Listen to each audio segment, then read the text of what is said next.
Um, There you oh, go. Bhagavati's already started the recording. Look at that. Hey, she's Okay. all right now. Let me see if I can record on the cloud at the same time you're doing that. I think I am. Yes, I am. So great. Well, we've got some new technical things that we're working on. Rangavati and I just discovered it's easier than we thought the first time in history. Everything else is so hard to do. So, but tonight we're starting a brand new discussion on this series that I think we're going to end up calling the avatars. The great personalities and histories of the Srimad Bhagavatam, Bhagavad Purana. And we want to have some books, smaller books, put out for each avatar so that people can avail themselves of this knowledge a little easier. And sometimes, if you look at all 12 cantos and you see these voluminous books, it can be difficult to want to pick them up and go inside. But if you had a smaller book that told you about the life and times of Lord Kapila, for an example, or Varaha, for an example, and we'll get to Ram, we'll get to everybody as we go through this series called the Avatars, Great Personalities and Histories from Srimad Bhagavatam. So we're very, very happy to have you with us. Hey, Nishringalila, Haribo.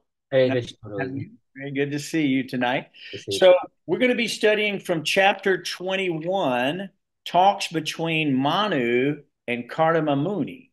So if you'll look that up, that would get us a good start. And this should be a fun read. We're going to be understanding who is the mother and father of Kapila. So this is why we've started on chapter 21. And if you guys don't mind, I'll go ahead and do my pranams and then we'll start reading right away. Okay? Namo Om Vishnupadaya Krishna Parishthaya Bhutale Shrimate Bhaktivedanta Swaminiti Namane Namaste Saraswati Devim Gauravani Pracharini Nirvishesha Shunyvari Paschacharishtarani Jai Shri Krishna Chaitanya Pravana Shirvati Gadadhar Swasti Gaur Bhakta Vrinda Hare Krishna Krishna Krishna Hare Hare Hare Ram Ram Ram Hare Hare Om Namo Bhagavate Vasudevaya. Om Namo Bhagavate Vasudevaya. Om Namo Bhagavate Vasudevaya. Yay. So this would be chapter 21, talks between Manu and Kardama Muni. And if you don't mind, I think I'll go ahead and read the first 10 or 15. That's okay with you guys. Text one. The Vidura said, the line of Swayambhava Bhuvamanu was most esteemed. O worshipful sage, I beg you, give me an account of this race whose progeny multiplied through sexual intercourse. The two great sons of Swayambhuva Manu, Priyavrata and Uttanapad, ruled the world, consisting of 7 islands, just according to religious principles.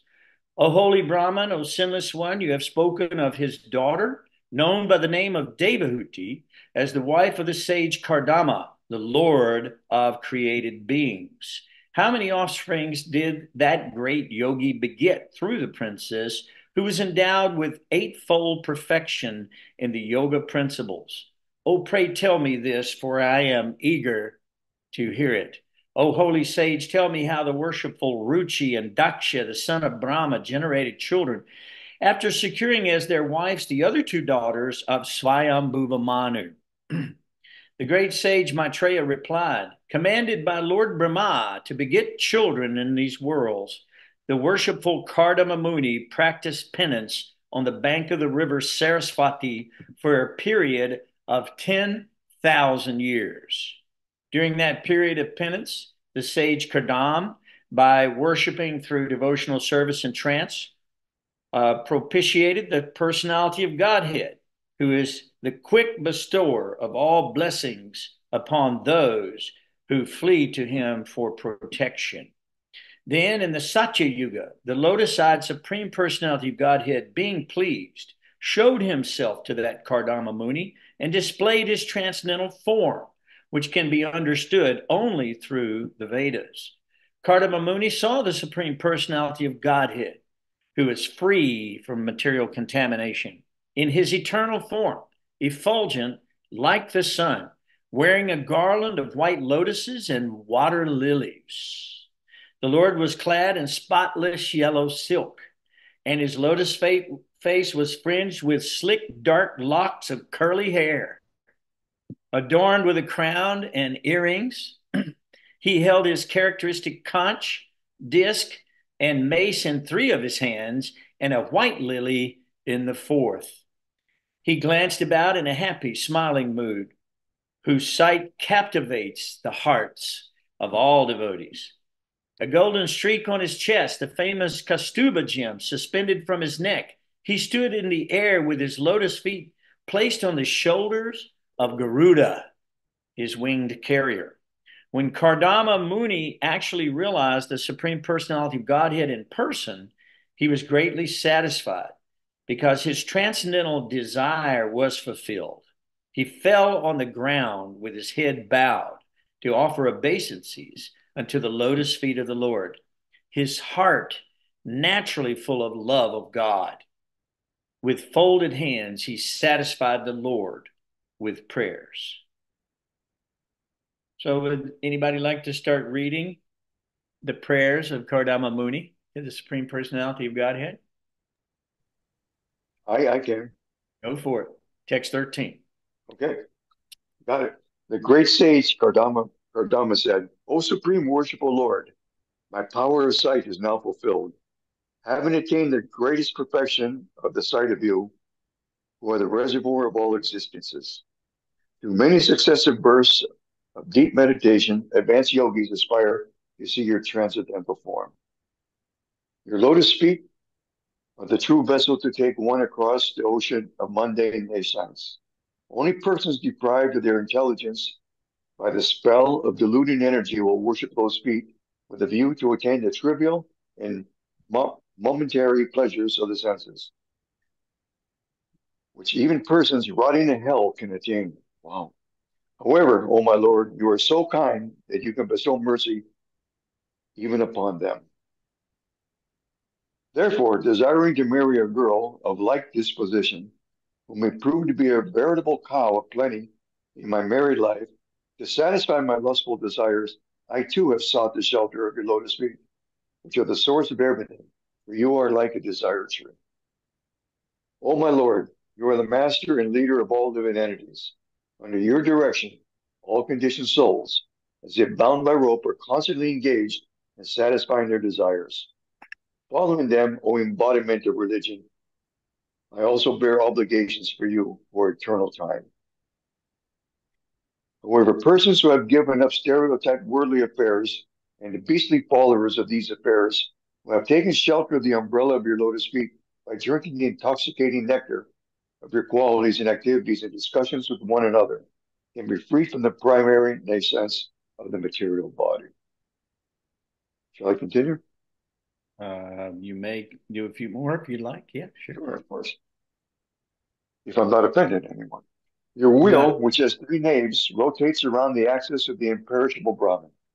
It has 13 spokes, 360 joints, 6 rims, and numberless leaves carved upon it.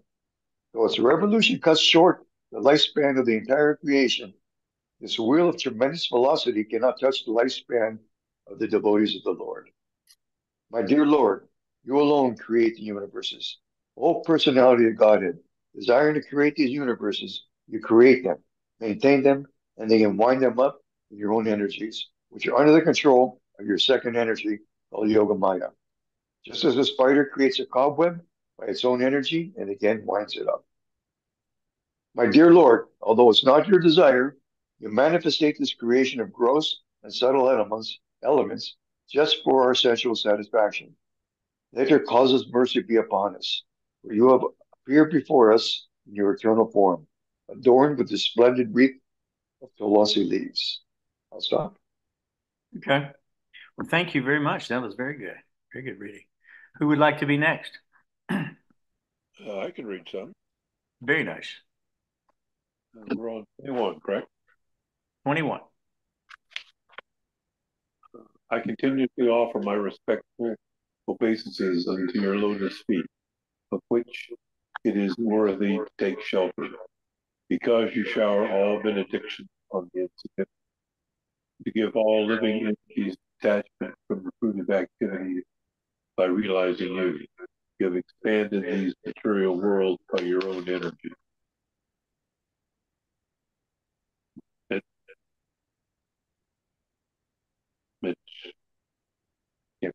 Maitreya resumed. Maitreya resumed, sincerely enrolled in these words, Lord Vishnu, shining very beautifully on the shoulders of Garuda, replied with the words as sweet as nectar.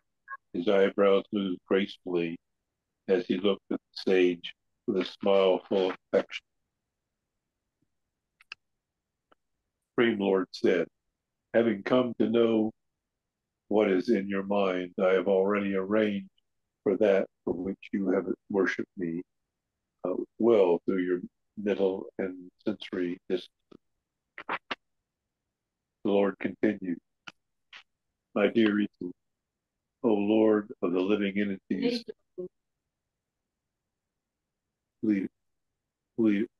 O leader of living entities, for those who serve me in devotion by worshiping me, especially persons like you, who have given up everything unto me, there is never a question of frustration.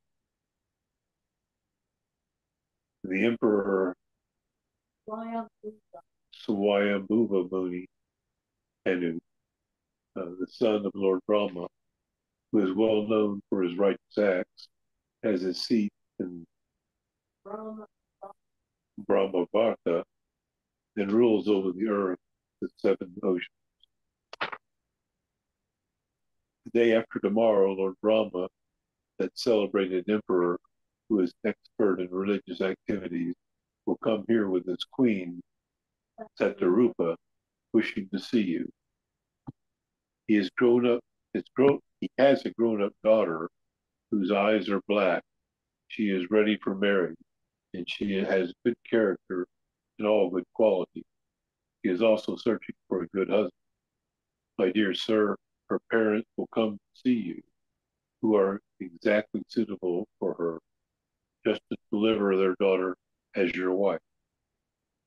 That princess, O holy sage, will be just the type you have been thinking of in your heart for all these long years. She will soon be yours and will serve you with your heart's content.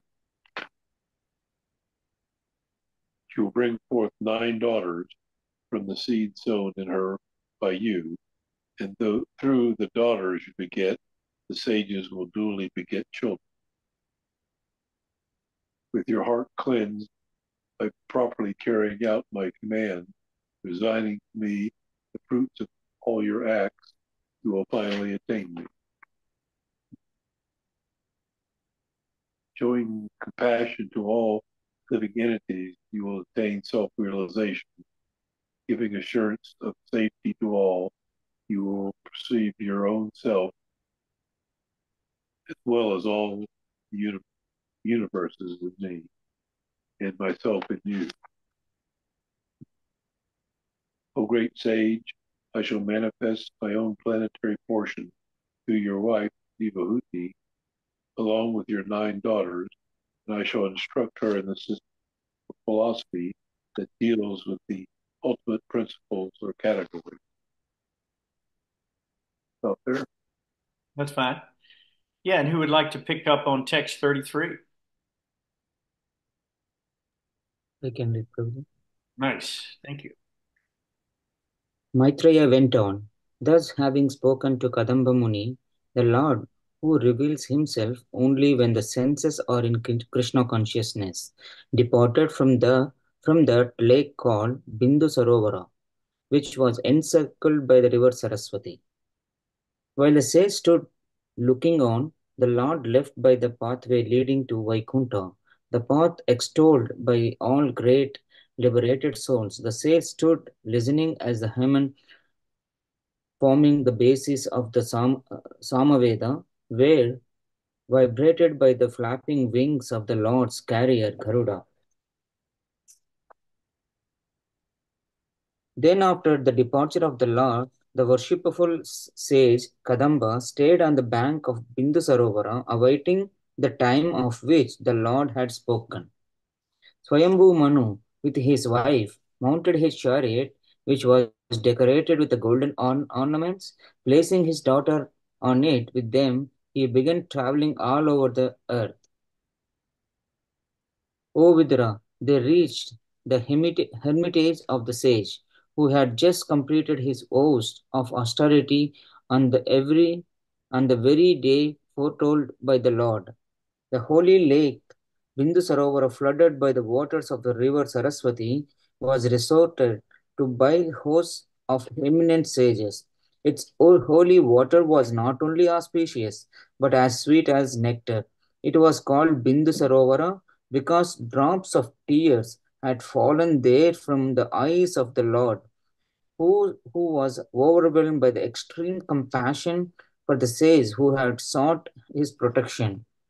The shore of the lake was surrounded by clusters of poised trees and creepers, rich in fruits and flowers of all seasons, that afforded shelter to pious animals and birds, which uttered various cries. It was adorned by the beauty of groves of forest trees. The area resounded with the notes of overjoyed birds. Intoxicated bees wandered there. Intoxicated peacocks proudly danced, and merry cooks called one another. Lake Bindu Sarovara was adorned by the flowering trees such as Kadamba, Champaka, Ashoka, Karanja, Bakula, Asana, Kunda, Mandara, Putaja, and young mango trees. The air was filled with the pleasing notes of Karandava, ducks, flowers, swans, ospreys, waterfalls, cranes, chakravakas, and chakoras.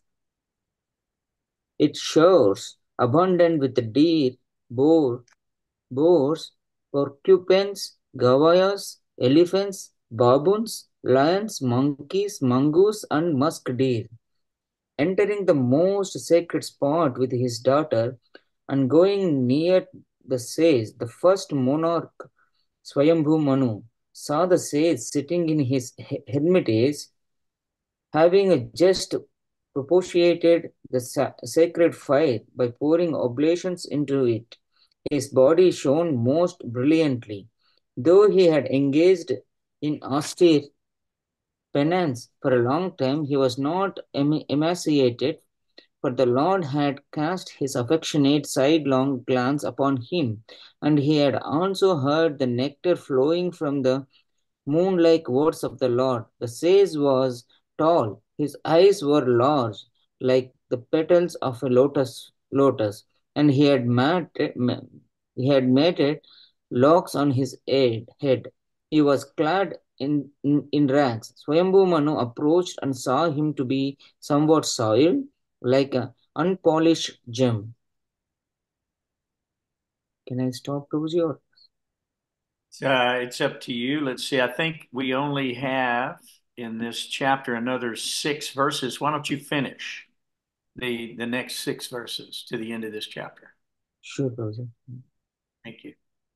Seeing that the monarch had come to his hermitage and was bowing before him, the sage greeted him with benediction and received him with due honor. After receiving the sage's attention, the king sat down and was silent.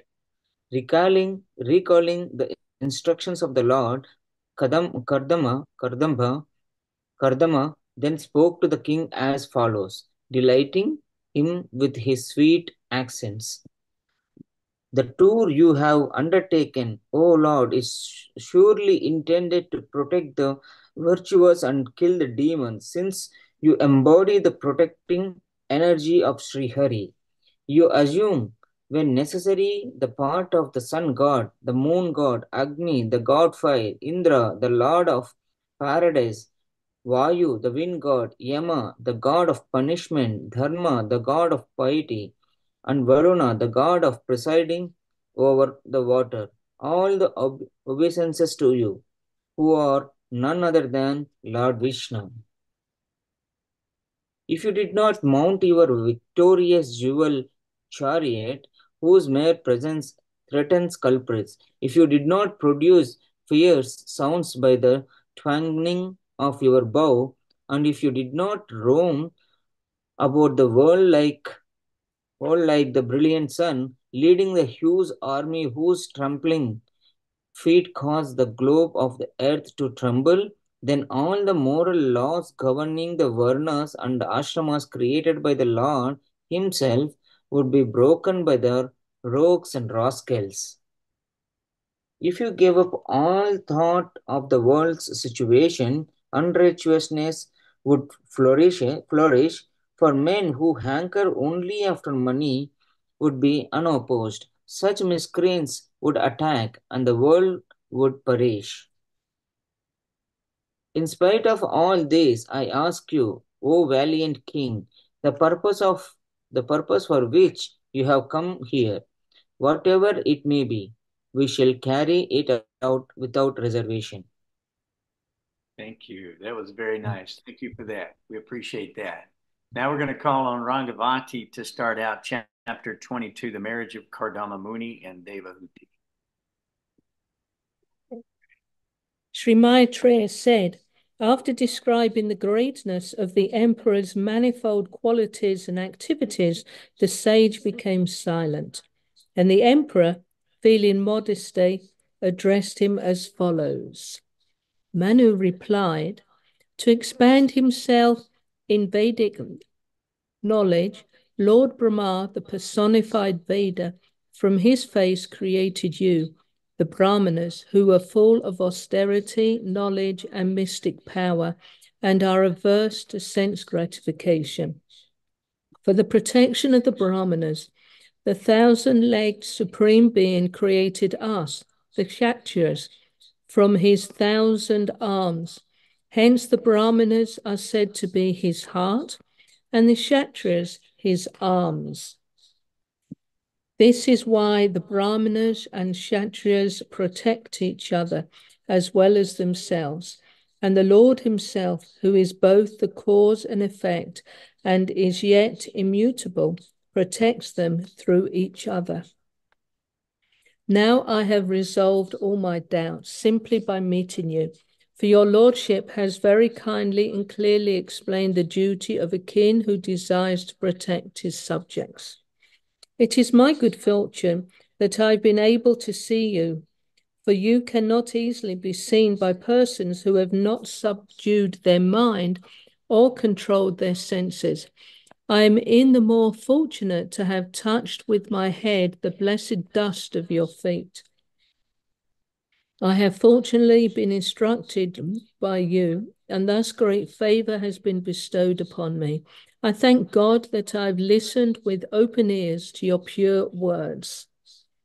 O great sage, graciously be pleased to listen to the prayer of my humble self, for my mind is troubled by affection for my daughter.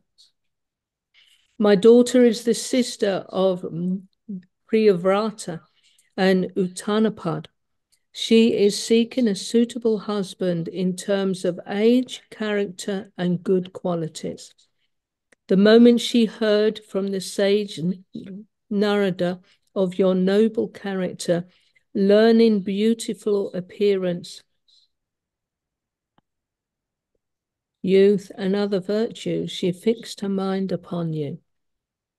Therefore, please accept her, O chief of the Brahmanas, for I offer her with faith, and she is in every respect fit to be your wife and take charge of your household duties. To deny an offering that has come of itself is not commendable, even for one absolutely free from all attachment, much less one addicted to sense pleasure. One who rejects an offering that comes from its own accord, but later begs a boon from a miser, thus loses his widespread reputation, and his pride is humbled by the neglectful behavior of others. Swayambhuva Manu continued, O wise man, I heard that you were prepared to marry. Please accept her hand, which is being offered to you by me, since you have not taken a vow of perpetual celibacy. The great sage replied, certainly, I have a desire to marry, and your daughter has not yet married or given her word to anyone. Therefore, our marriage, according to the Vedic system, can take place. Let your daughter's desire for marriage, which is recognized in the Vedic scriptures, be fulfilled. Who would not accept her hand? She is so beautiful that by her bodily luster alone she excels the beauty of her ornaments.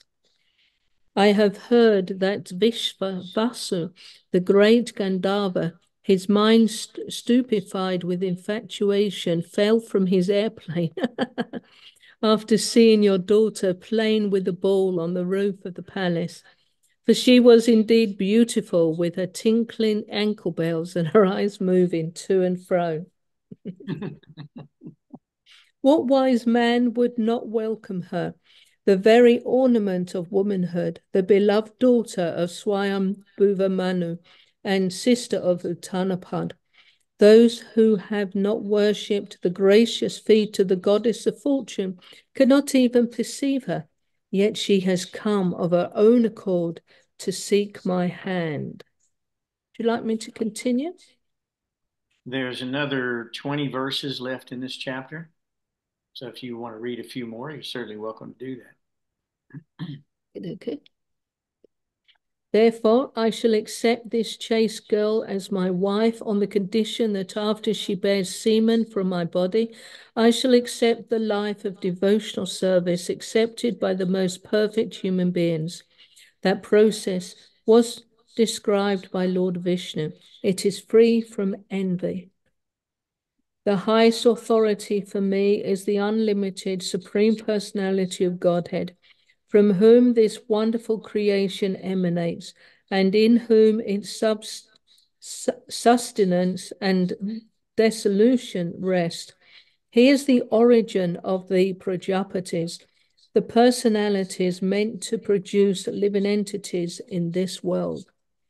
Sri Maitreya said, O great warrior, Vidura, the sage Kardama, said this much only, and then became silent, thinking of his worshipable Lord Vishnu, who has a lotus on his navel.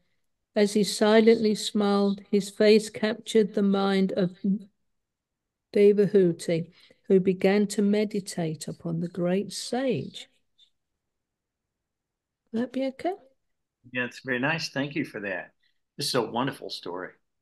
Uh, we're going to go back over a little bit of this in a minute. I'll read the last ones if that's okay. I don't think there's anybody else here. After having unmistakably known the decision of the queen, as well as that of Devahuti, the emperor most gladly gave his daughter to the sage, whose host of virtues were equaled by hers. Empress Satarupa lovingly gave most valuable presents suitable for the occasion, such as jewelry, clothes, and household articles in dowry to the bride and bridegroom. Thus relieved of his responsibility by handing over his daughter to a suitable man, Swayambhuva Manu, his mind agitated by feelings of separation, embraced his affectionate daughter with both arms. The emperor was unable to bear the separation of his daughter. Therefore, tears poured from his eyes again and again, drenching his daughter's head as he cried, My dear mother, my dear daughter. After asking and obtaining the great sage's permission to leave, the monarch mounted his chariot with his wife and started for his capital, followed by his retinue. Along the way, he saw the prosperity of the tranquil seers, beautiful hermitage on both the charming banks of the Saraswati, the river so agreeable to saintly persons. Overjoyed to know of his arrival, his subjects came forth from Brahmavarta to greet their returning lord with songs, prayers, and musical instruments. This city of Barhismati, rich in all kinds of wealth, was so called because Lord Vishnu's hair dropped there from his body when he manifested himself as Lord Boar.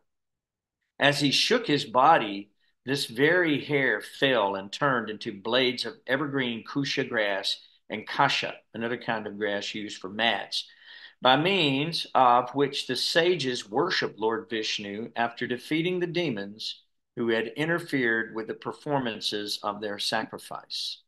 Manu spread a seat of kushas and kashas and worshiped the Lord, personality of Godhead, by whose grace he had obtained the rule of the terrestrial globe. Having entered the city of Barhishmati, in which he had previously lived, Manu entered his palace, which was filled with an atmosphere that eradicated the three miseries of material existence. Emperor Swayambhuva Manu enjoyed life with his wife and subjects and fulfilled his desires without being disturbed by unwanted principles contrary to the process of religion. Celestial musicians and their wives sang in chorus about the pure reputation of the emperor. And early in the morning, every day, he used to listen to the pastimes of the Supreme Personality of Godhead with a loving heart. Thus, Swayambhuva Manu was a saintly king. Although absorbed in material happiness, he was not dragged to the lowest grade of life, for he always enjoyed his material happiness in a Krishna-conscious environment. Consequently, although his duration of life gradually came to an end, his long life, consisting of a Manvantara era, was not spent in vain, since he ever engaged in hearing, contemplating, writing down, and chanting the pastimes of the Lord. He passed his time, which lasted 71 cycles of 4 ages, or 71 times 4,320,000 years, always thinking of Vasudeva and always engaged in matters regarding Vasudeva. Thus, he transcended the 3 destinations.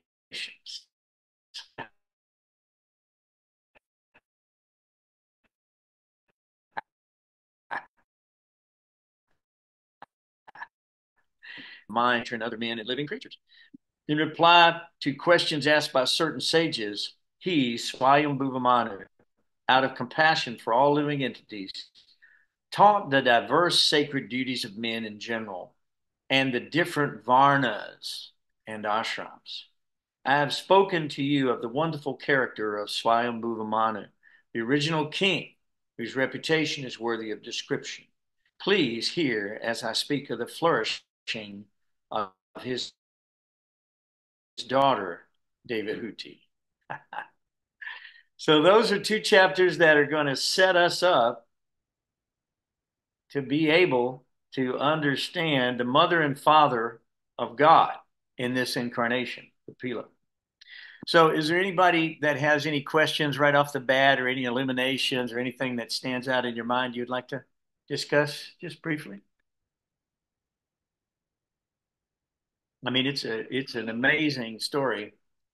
This is early in the universe. This is where the Prajapatis were told to expand, the living entities. We know that the 4 Kumaras, they were instructed to expand, and they said, no, we're going to stay with brahmacharya life. And they ended up having an opportunity and an audience with the Lord in Vaikuntha. And we just read that whole story with about Varaha. But now we're on the next incarnation. And this is beginning with chapter 21, talks between Manu and Kardama. So Kardama had all 8-fold mystic siddhas, right? Lahima, Mahima, Anima, all those where you can reach out, get anything, be smaller than the smallest. You can do anything you want to, basically. You have 8 mystic siddhas. You can multiply your body in different ways. And he exhibits all of those wonderful characteristics in this great story. And you'll see that in the next chapter upon the marriage of Kardama and Devahuti. So you'll see some of these great mystic powers that he used to create a situation for his progeny, who gave birth to so many great sages and saints throughout this entire story of the Bhagavad Purana. We'll hear more of it. So with those 8-fold mystic perfections, he actually was very, very powerful, very powerful. And but he did not exhibit that power, did he? He became emaciated from his austerities. And how long did his austerities last? Was it 1,000 years that he performed these austerities? Right? 10,000 years. 10,000 years. That's correct. 10,000 years. So this all took place in the Satya Yuga. And so in the Satya Yuga, lifespan is 100,000 years for the human, right?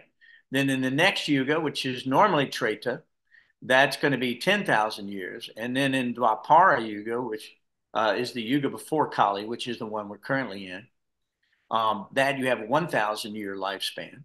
And then in the Kali Yuga, because we've lost all of the actual nuances of religion, there are four legs of religion: mercy, cleanliness, what is it? Mercy, cleanliness, austerity, and truth.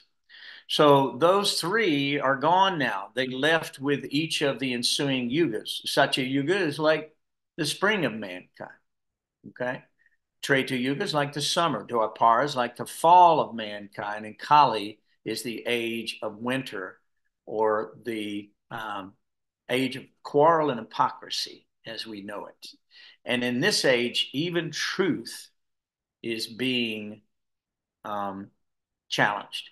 So, Nasreen, did you have a question? My daughter has a question to Oh, your daughter has a good question. Oh, I can't wait to hear it.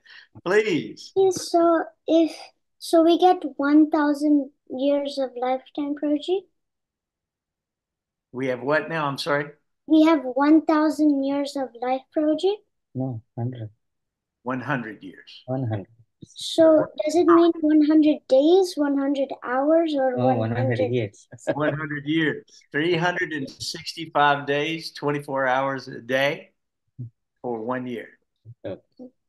Thank you. Yeah, that's beautiful. Thank you for that question.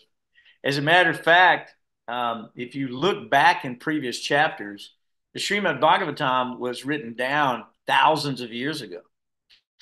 And there are calculations of time down to the very atom, atomic time, which is so precise and so perfect that nobody knows how they knew these things thousands of years ago. They supposedly didn't have advanced technology and instrumentation to understand these things. However, they fully understood the stars. They fully understood what's on the stars. They understood what's on the planets. They understood the demigods. They understood Brahma, Shiva, and Vishnu, the three presiding deities over this material universe. They understood all of these things. They were visited regularly by demigods that would come here again and again and again. So we didn't come from some nonsense darkness like we think we did, like the science is trying to say that we came from cavemen or monkeys. If we came from monkeys, why is there a monkey and human? Why don't we see the transition between monkey and human? We don't actually see that. They claim that it's some other creature or this or that, but we don't see that metamorphosis going on. So that evolution of the material body, okay, or adaptation of species, we can understand that we do adapt to our environment. But to evolve from one aquatic into this, into that, we don't see that. That cannot be proved. So we know that the Lord came as Mahavishnu. This is all described in Srimad Bhagavatam. And then further came as Garbhodakshaya Vishnu in each universe. And then further came as Kshirodakshaya Vishnu in each universal atom, or in each atom, right? And also with all the living entities.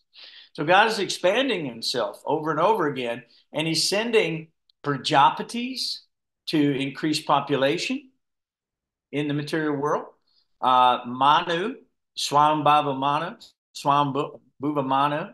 I don't know why that's so hard for everybody to say tonight. We all lost that one a couple of times. Swayambhuva Manu. I've said it 1,000 times, and it still escapes me. But he was the first monarch in the series of Manus. So his job was definitely in the procreation. So was Kardama's job for procreation. So Kardama had pleased the Lord completely on the banks of the Sarasvati River for 10,000 years in serious austerity. And it said that even though he had been austere for so long, he didn't lose his bodily luster. He did not lose his bodily luster. The Lord had taken good care of Kardama Muni. So at some point, Lord Narayana appeared before him completely satisfied with his austerities. So it says, in the Satya Yuga, the supreme lotus-eyed personality of Godhead being pleased showed himself to that Kardama Muni and displayed his transcendental form, which can be understood only through the Vedas. Okay? Really, and nowhere else can you find a description of the personality of Godhead. And just so far in these first chapters, we've had multiple um, um, sightings of the Lord, if you will. With Narada Muni, we saw that. With all the demigods, we saw that when he came as Lord Bor, and now he's coming as Lord Kapila. And so we'll see that as well. But we see that the Lord can appear before his devotee after being well pleased. Once the Lord is well pleased, he can show himself before the devotee. And so because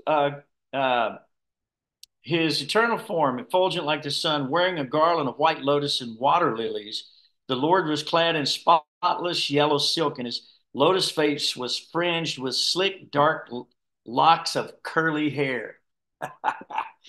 That gives you a good picture of who we're worshiping, right? We understand God has Virata Rupa. He has this material form as well, and we can appreciate God in that form. If we go to the universal form of the Bhagavad Gita, we know that God is the light of the sun and the moon, and taste of the water. All of these things we can see God.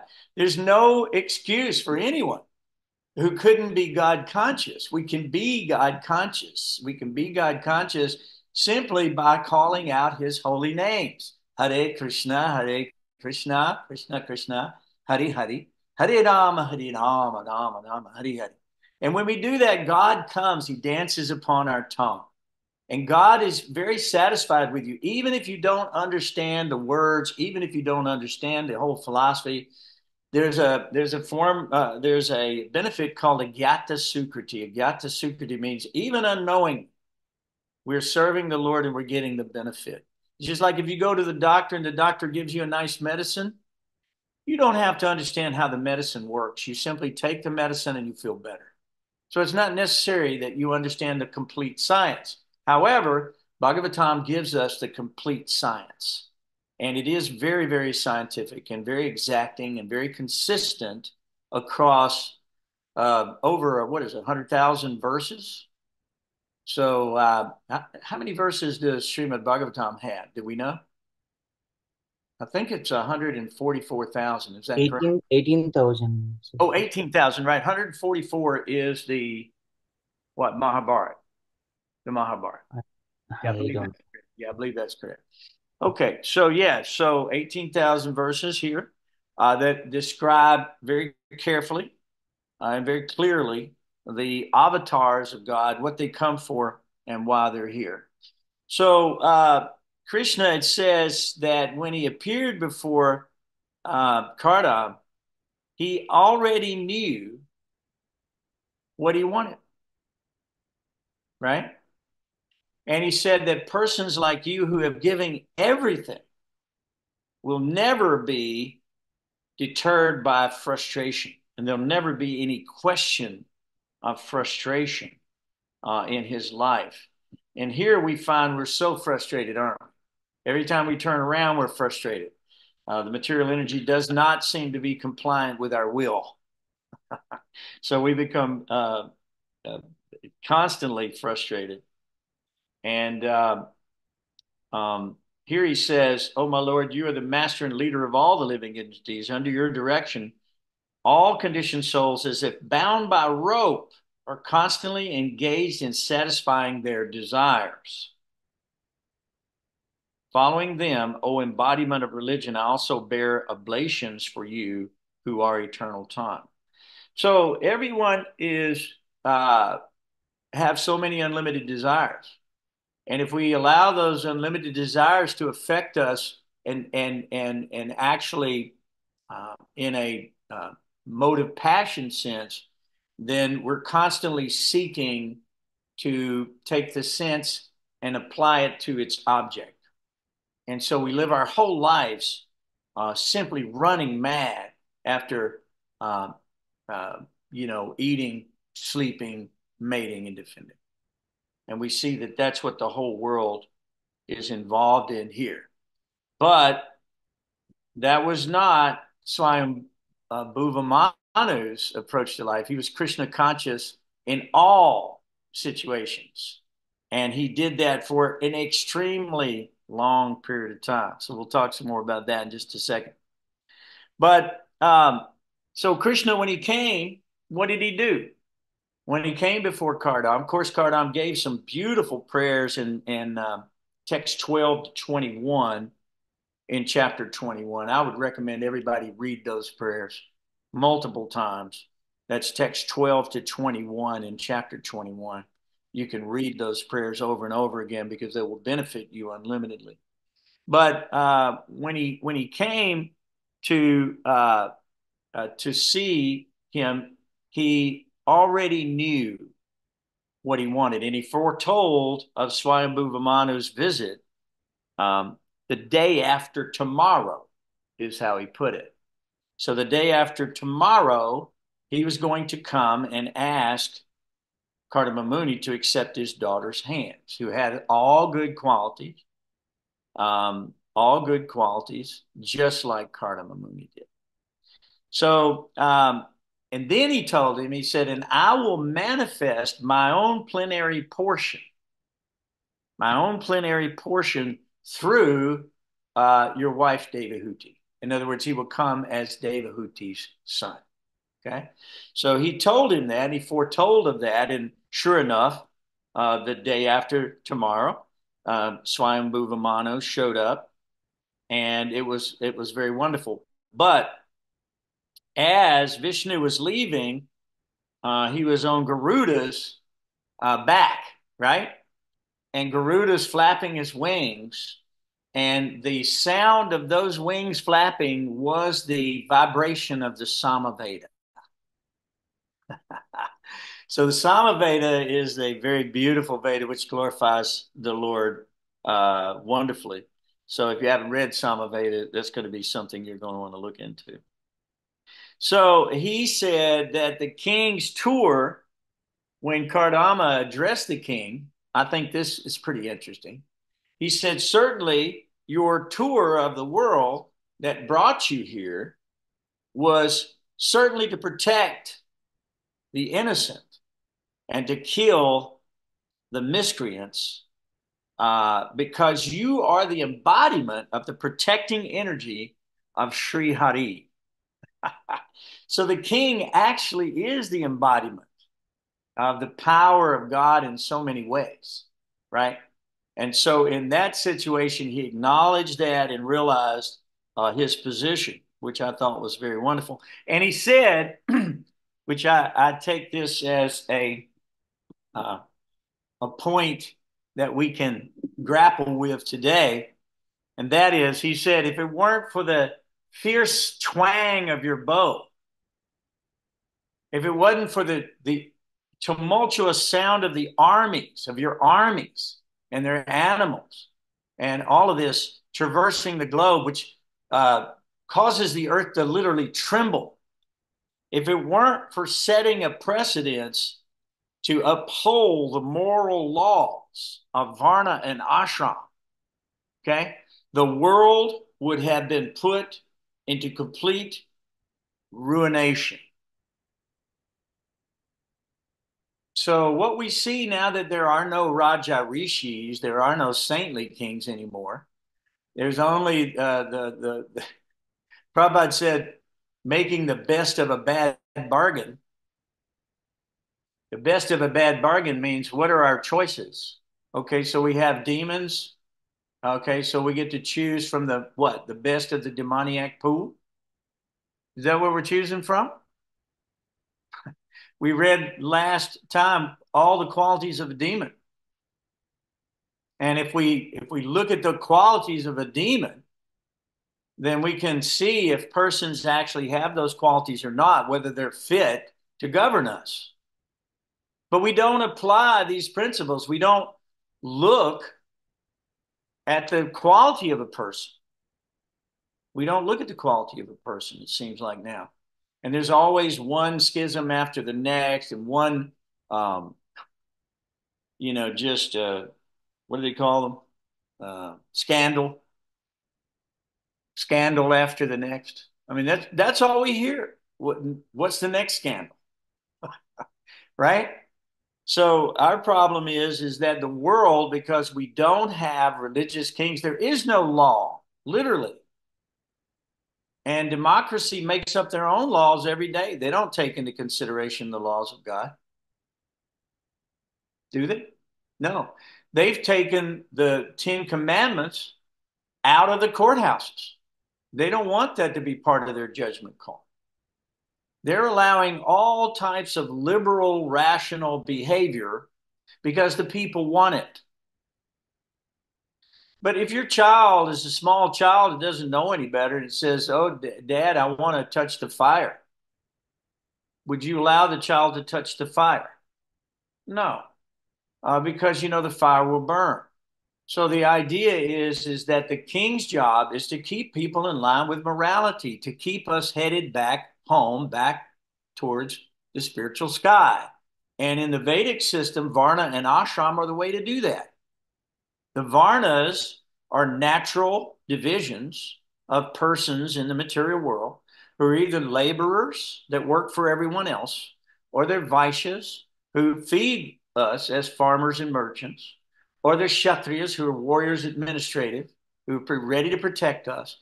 And then the head of society is the Brahmin. The Brahmin is designed to give instruction because he is following in a sampradaya. Tadvidi pranipratena, pariprashnena sevya, upadekshanti tegena, yanina statvadarshina. We don't approach the spiritual master for knowledge. We're not humble. We don't give service to the saints. We don't do that. And therefore, they don't impart knowledge to us because we're not available to them. We're not humble. One of the qualities of hearing Bhagavad Gita, Srimad Bhagavatam, is humility. Krishna said, "I speak this imperishable science of yoga to you because you are my friend. You're not envious of me." So if we're envious of God, we're not going to know God. Krishna says, I don't reveal myself to the foolish miscreants. I won't reveal myself to them. So, but here he's revealed himself to this pure devotee, Kardama Muni. And Kardama Muni has duly welcomed this wonderful king, Swayambhuva Manu, who has come to ask him to take his daughter's hand in marriage. Obviously he's going to accept in a wonderful way. So in the next chapter, which is chapter 22, the marriage of Kardama and Devahuti. So he says in this chapter, if we go to the next chapter quickly, this is a very very wonderful statement that he made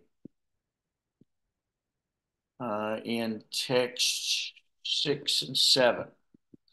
He said, "It is my good fortune that I have been able to see you, for you cannot be easily seen by persons who have not subdued the mind or controlled the senses. I am all the more fortunate to have touched with my head the blessed dust of your feet. I have fortunately been instructed by you, and thus great favor has been bestowed upon me. I thank God that I have listened with open ears to your pure words." We should all be thanking God that we're here tonight and listening with open ears to the pure words that Krishna or Vishnu has spoken to Kardama, and that the discourse between Swayambhuva Manu and Kardama Muni are taking place. So wonderful. These are some of the founders of this universe that we're living in, and the progenitors of this universe. So he did ask the Lord. He said, yes. I mean, he did tell the king, Swayambhuva Manu, he told him, he said, "Yes, I'll take her hand." Who wouldn't? I mean, she's actually the embodiment of, womanhood. She is virtually the decoration of womanhood. She outshines her ornaments, right?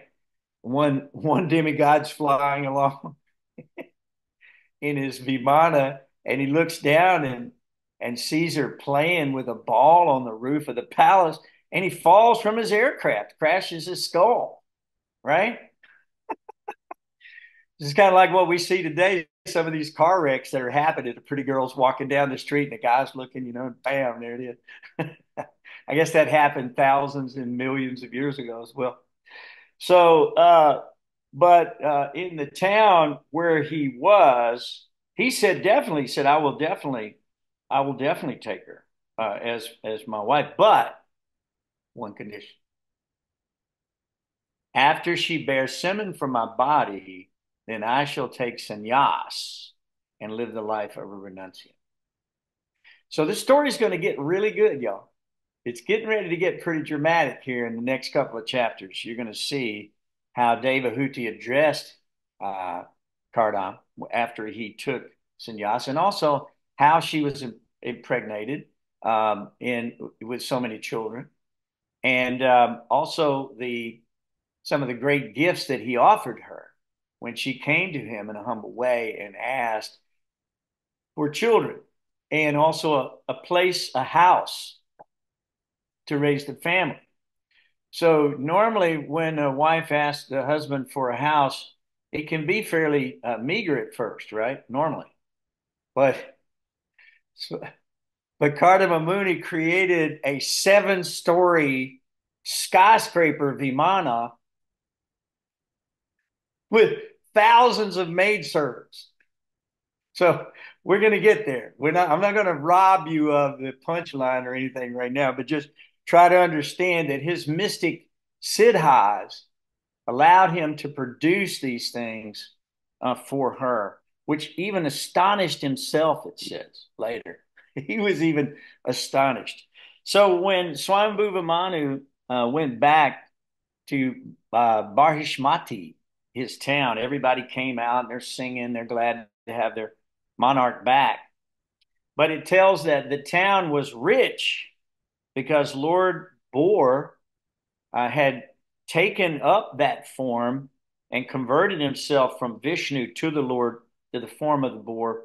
And as he was doing that, hairs fell from his body in Barhishmati, and that turned to this very, very auspicious form of grass known as Kusha and Kasha grass, which all the sages sit and meditate on in their samadhi state. So what stands out in my mind more than anything about these two chapters is that the life of devotion that lasted 71 times 4,320,000 years. So that's a long time, right? And he transcended the 3 destinations. Did we know what those 3 destinations are? Right? What do we got? We got higher planetary systems, the life of a demigod. We got this middle planetary system, human life. And then we have lower planetary systems for animal life and suffering in hellish conditions, right? So he transcended all 3 of those destinations. And his palaces were designed to eliminate the threefold miseries, weren't they? So that was very, very nice. You go to his palace, everything is very, very laid out nicely so that it minimizes any distraction on his devotional mood. So our goal then would be to follow in the footsteps and continue teaching this Varna ashram system and this life of devotional service. So if we look at what Krishna recommends in this life of devotional service, and I've got a lot of things I could add to this, but I do want to add this much to it at least. If you look at the chapter in the Bhagavad Gita, chapter 8, Attaining the Supreme, really wonderful chapter. Krishna says in text 5, and whosoever at the end of his life, quits his body, remembering me alone at once attains my nature. Of this there can be no doubt. Then he says, whatever state of being one remembers when he quits his body, that state he will attain without fail. Therefore, Arjuna, he says, you should always think of me in the form of Krishna and at the same time carry out your prescribed duties of fighting. So here Swayambhuva Manu had been living these millions of years and carrying out his duties to Vasudeva. He was always engaged in activities revolving around Vasudeva. He didn't have a separate life. It wasn't like, okay, well, I do this and then I'll go to church for an hour. His life was church. He was the embodiment of devotional service. So he says, so Krishna says, with your activities dedicated to me and your mind and intelligence fixed on me, you will attain to me without a doubt. He who meditates on me as the Supreme Personality of God, his mind constantly engaged in remembering me, undeviated from the path, O Partha, is sure to reach me. So, and then he goes on and he says, you can meditate on me in all these different ways. One, you meditate on me as the oldest, as the one who knows everything, as the one who is the controller, who's smaller than the smallest, who's the maintainer of everything, who's beyond any material conception, who's inconceivable, but is always a person. Always a person. He is luminous like the sun and is transcendental beyond its material nature. So this is the idea of the Srimad Bhagavatam, is to help us know God, to meditate on God, to see God as a person. Okay? I mean, there are levels of understanding of God, right? Impersonal understanding is one level. And these jnanis, they try their best to get to that place, thinking that it will bring them the ultimate satisfaction. However, because the soul cannot be inactive even for a moment, they fall from that platform because they require Sat-Chit, Ananda, and Vigraha. So they just can't settle for Sat. Right? It's like, I got 1 million here. Can you take that? Well, 1 million's pretty good, but how about 1 trillion? Right? So Krishna has it all. Why settle for less? So we want to know the beautiful form of the Lord that was described in the last reading that we did of Varaha as lapis lazuli.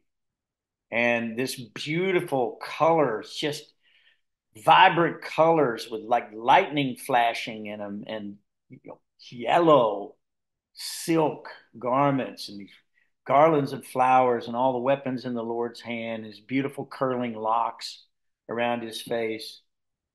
We can understand who God is, and we can fall in love with God through these depictions. And if we do, then we will be happy. And if we don't, we will not be happy. But Krishna is very clear in the Bhagavad Gita what he's looking for.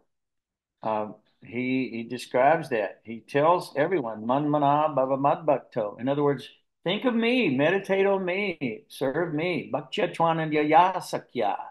He talks about this. Only by undivided devotional service can he be understood as he is standing before you and can be seen directly.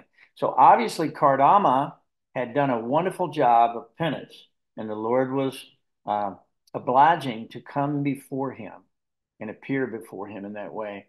And the beautiful prayers of Kardama will cause us all to weep again and again and again.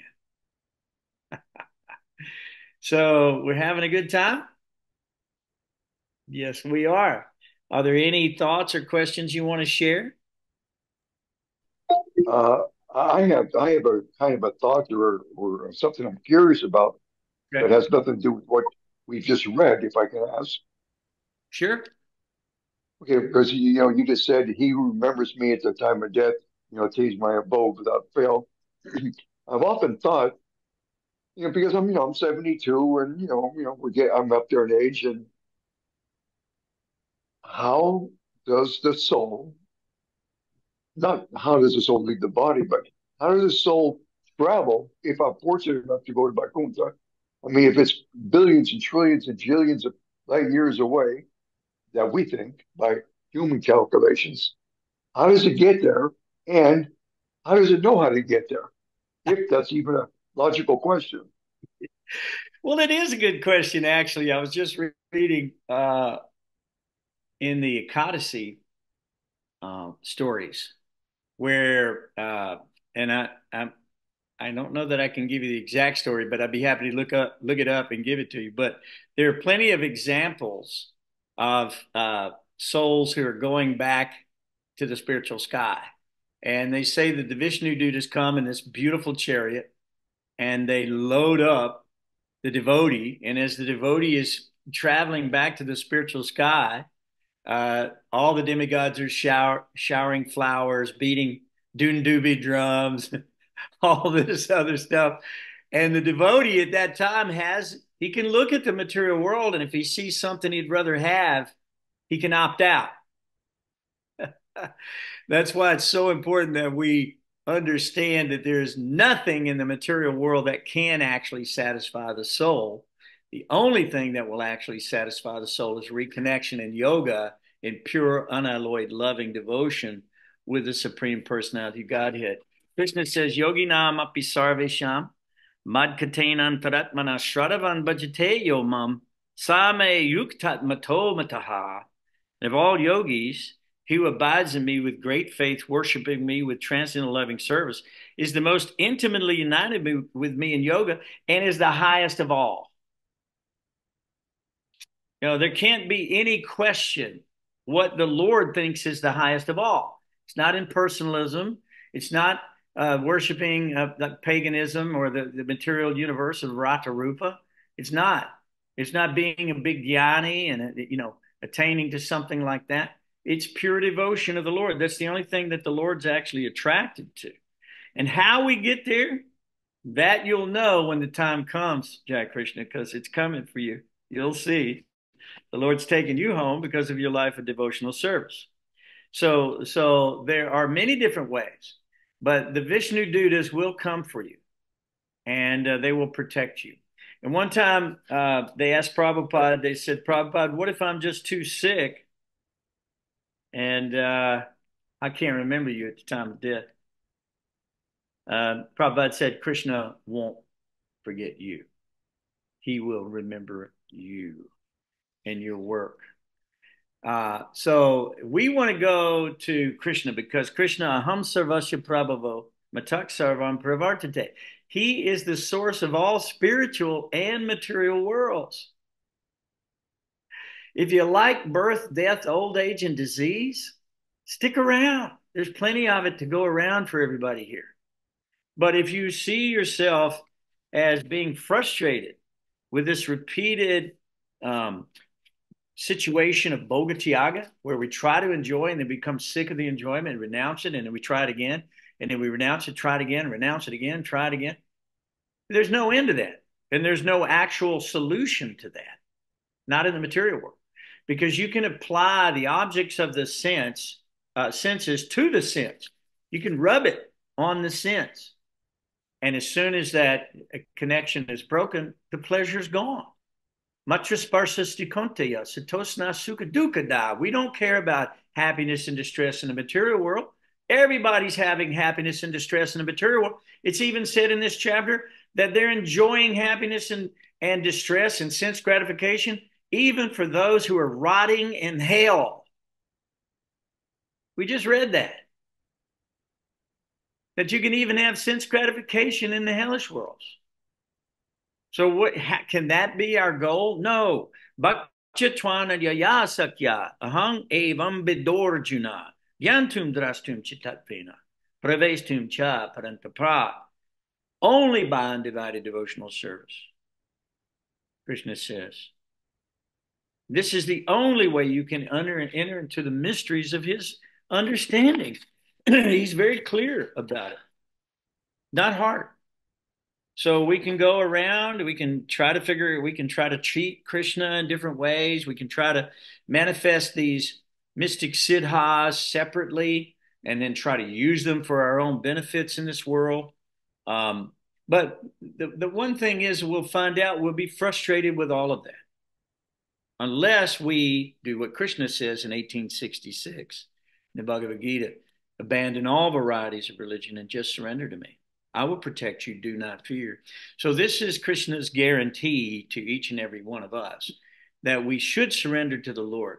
And by the way, how we get there, exactly how we get there, I mean, these descriptions are throughout the Ekadasi stories. These descriptions of devotees going back home, back to Godhead, are throughout the Srimad Bhagavatam. You can find it throughout the Puranas. Oh, yeah.